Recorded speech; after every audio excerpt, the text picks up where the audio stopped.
बिस्मिल्लाहिर्रहमानिर्रहीम। मैं हूं मलिक मोहम्मद अली। प्रोग्राम बात से बात मलिक मोहम्मद अली के साथ।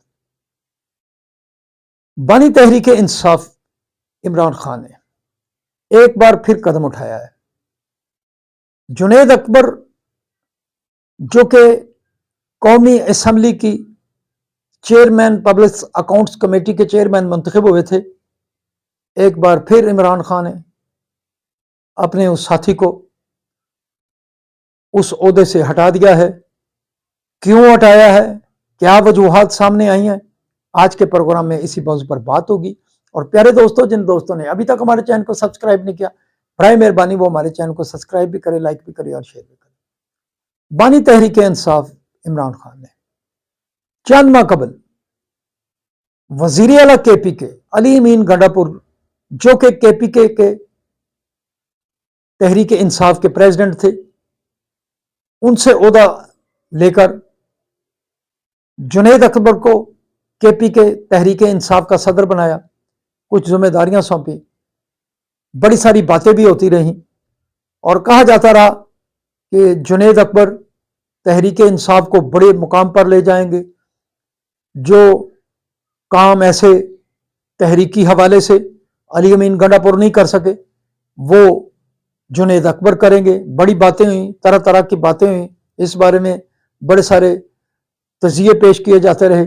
लेकिन फिर जुनैद अकबर को चेयरमैन पब्लिक अकाउंट्स कमेटी बनाया गया। एक अरसा से ये ओहदा खाली पड़ा था, चूंकि ये ओहदा अपोजिशन का हक होता है, तो जुनैद अकबर को बनाया गया। अब जुनैद अकबर ने तो गालिबन चंद इजलास की सदारत की होगी, लेकिन उन पर फिर या तो बदएतमादी है या कोई और वजूहात हैं, या फिर जो कहा जा रहा है कि उन्हें अहम जिम्मेदारियां सौंपी जा रही हैं, जिसकी बुनियाद पर बानी तहरीक इंसाफ ने उन्हें ओहदे से हटाया है।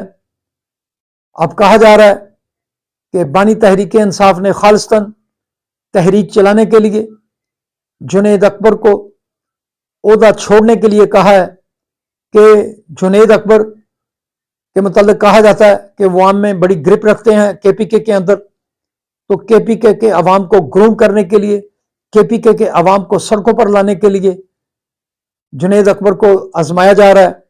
और इसीलिए उनसे ये ओहदा वापस लिया गया है ताकि वो मुकम्मल जुख्तगी के साथ तहरीक चला सकें। बहरहाल अब आने वाले वक्त में पता चलेगा कि अली अमीन गंडापुर जैसा कोई बड़ा एहतजाज करने में कामयाब होते हैं जुनैद अकबर या नहीं। बहरहाल ये तहरीक इंसाफ के अंदरूनी मामलात हैं।